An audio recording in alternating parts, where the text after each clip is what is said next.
Taiwan is one of the most remarkable places in the entire world.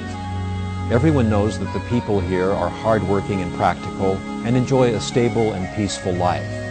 But if we look more deeply into the development history of Taiwan, we discover that this island is always in a state of ferment. What is the next development that's going to surprise us here in Taiwan? Let's take a look at one story related to Taiwan's economic development.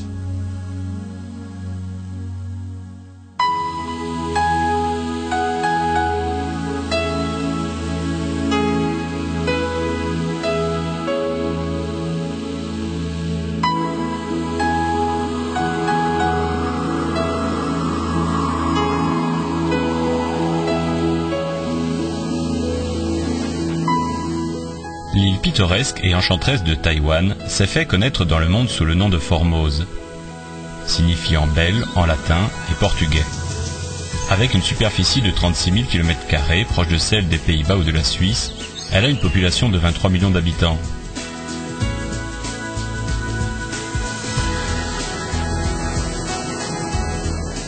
Entourée d'eau de tous côtés et composée aux 3/4 de reliefs montagneux, Taïwan possède peu de ressources naturelles et doit importer la plupart de ses matières premières. C'est sa population qui constitue sa ressource la plus précieuse. Pendant 60 années, Taïwan a connu une croissance économique moyenne annuelle de 7,4%, alors que les prix à la consommation n'ont augmenté en moyenne que de 2% par an pendant les 2 dernières décennies. Un taux de chômage resté inférieur à 2% jusqu'en 1995. Sa réalisation, accompagnée d'une distribution équitable des revenus, lui ont gagné une réputation mondiale. C'est l'expérience taïwanaise. En 2011, les échanges bilatéraux ont atteint les 590 milliards de dollars, la plaçant en 18e position sur la scène mondiale. En 2011, le PNB a avoisiné les 470 milliards de dollars US, avec un produit national brut par habitant dépassant les 20 000 dollars US. Taïwan est actuellement le plus grand fournisseur de technologies de l'information. Cette industrie des technologies et de l'information joue un rôle indispensable dans les chaînes de production globales et les produits faits à Taïwan détiennent la plus importante part de marché dans de nombreux domaines comme la sous-traitance de semi-conducteurs, la validation de circuits intégrés et leur mise en boîtier, les réseaux locaux sans fil ainsi que les ordinateurs portables.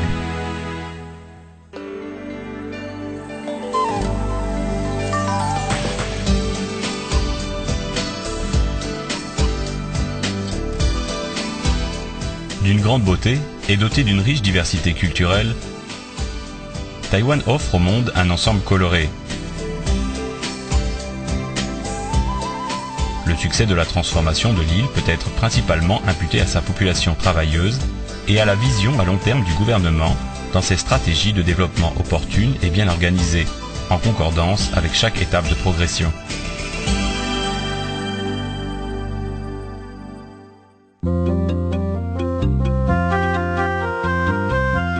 Au sortir de la Seconde Guerre mondiale, Taïwan souffrait d'une forte inflation et de chômage. Dès lors, l'objectif principal du gouvernement a été de reconstruire les infrastructures et rétablir leur production industrielle. En 1952, la production a ainsi retrouvé son niveau d'avant-guerre.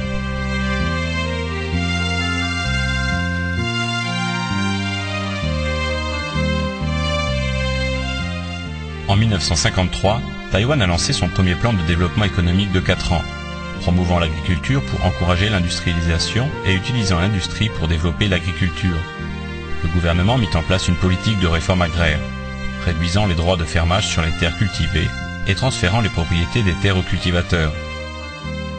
Parallèlement, le gouvernement développa l'industrie légère de substitution aux importations à forte main-d'œuvre et introduisit des réformes sur le contrôle des changes et le commerce extérieur afin de substituer la production locale aux importations et créer ainsi de nombreuses possibilités d'emploi.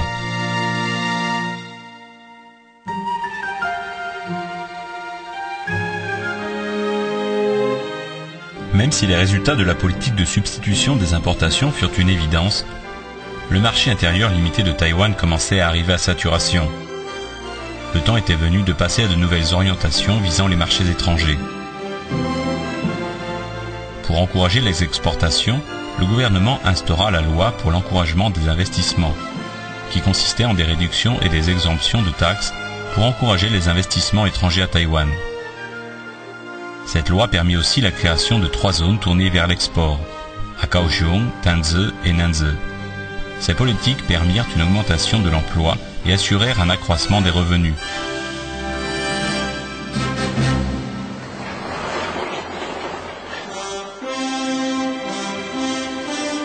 Afin d'accélérer le développement économique de Taïwan, le gouvernement lança dans les années 70 les 10 grands projets de construction.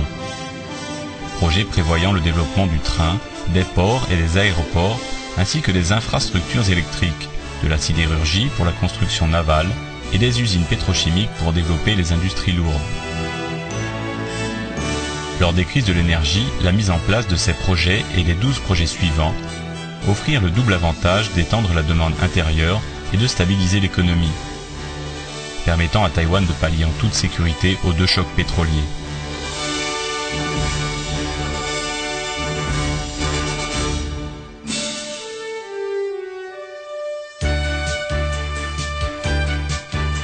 Le gouvernement s'est lancé dans une politique d'ajustement industriel et d'augmentation des dépenses consacrées à la recherche et au développement dans le but de passer d'une industrie à forte main-d'œuvre à une industrie basée sur les technologies. L'un des moments clés fut l'établissement en 1980 du parc industriel et scientifique de Hsinchu, le premier du genre à Taïwan. Par ailleurs, le Fonds de développement du gouvernement et l'Institut de recherche technologique jouèrent un rôle actif dans l'établissement de sociétés de semi-conducteurs comme TSMC, sociétés qui furent à la base du développement du secteur des hautes technologies à Taïwan. Dans les années 80, le gouvernement s'est lancé vigoureusement dans la libéralisation, l'internationalisation et l'institutionnalisation économique pour mettre les lois économiques et financières locales en concordance avec les normes internationales et permettre à Taïwan d'être plus concurrentiel internationalement. En janvier 2002, Taïwan est devenu membre de l'Organisation mondiale du commerce. Depuis, l'île conduit ses échanges avec les autres pays membres dans le respect total des règles de concurrence établies par l'OMC.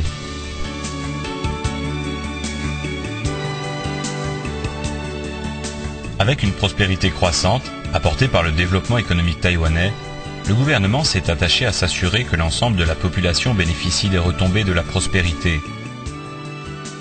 En mars 1995, a été lancé le programme d'assurance nationale de santé et en janvier 1999, un programme d'assurance chômage a été inauguré. Il s'agit là de 2 avancées qui participent de la mise en place d'un système social étendu.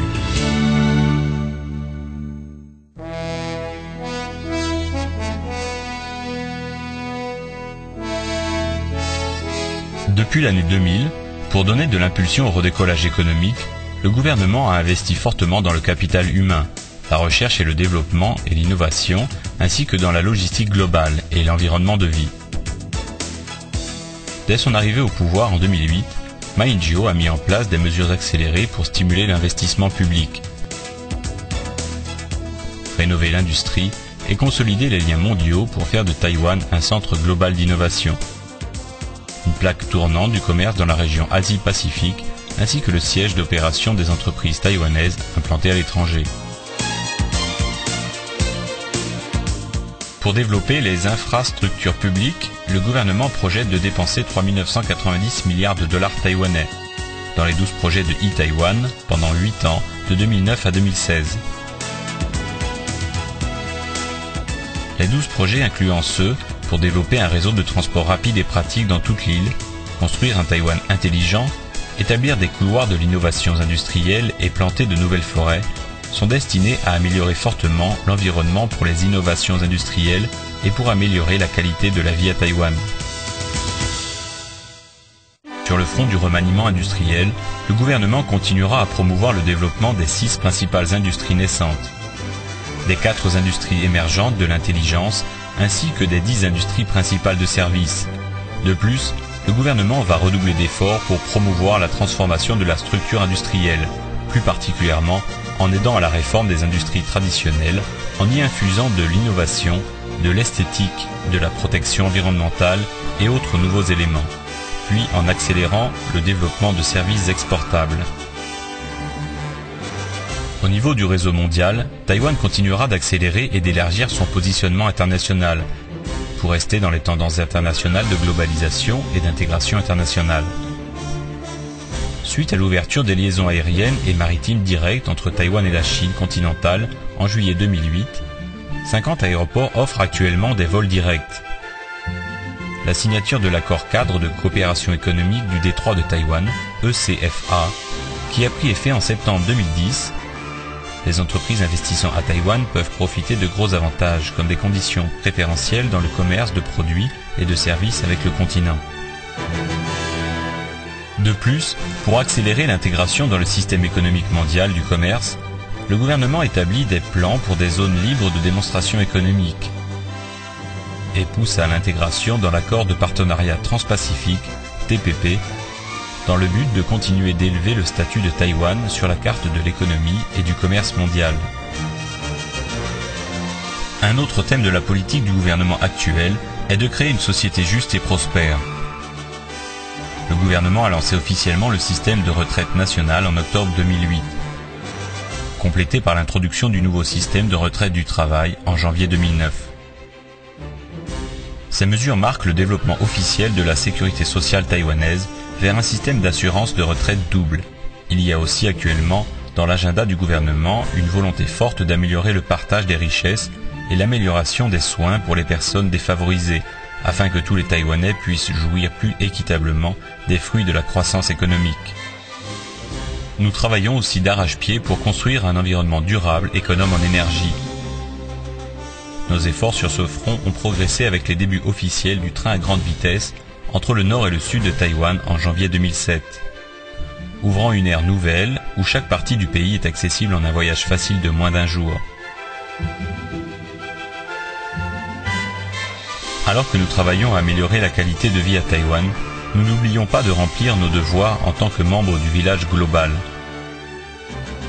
Actuellement, nous faisons de notre mieux pour réaliser un programme d'économie d'énergie et de réduction des émissions de gaz carbonique, avec pour objectif de revenir au niveau de 2005 en 2020 et au niveau de 2000 en 2025.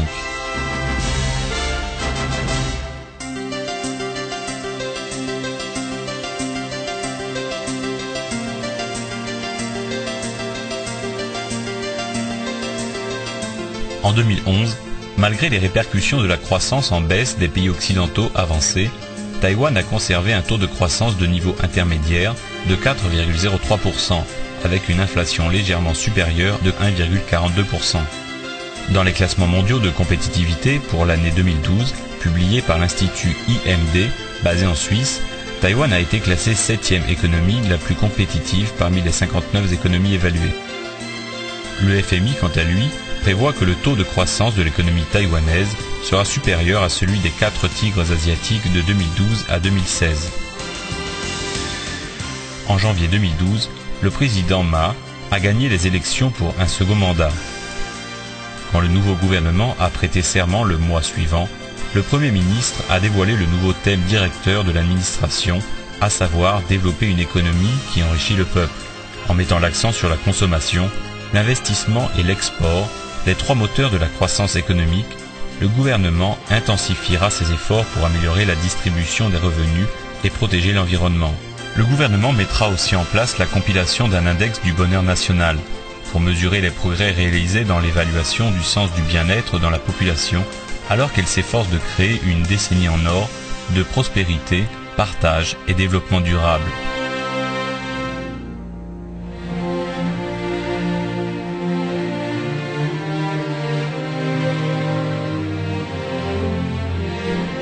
Pendant plus d'un demi-siècle, malgré les défis politiques et économiques, à l'intérieur comme à l'extérieur des frontières, Taïwan a réalisé des progrès réguliers vers la prospérité et la démocratie.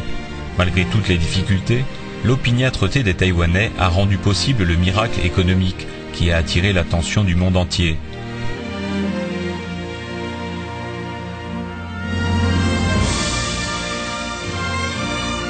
Une composante clé du passage réussi d'une société agricole à une société industrielle et de l'obtention du statut actuel de centre des hautes technologies a été les choix minutieux et la mise en œuvre approfondie par le gouvernement de bonnes politiques industrielles en concordance avec les différents paliers du développement économique.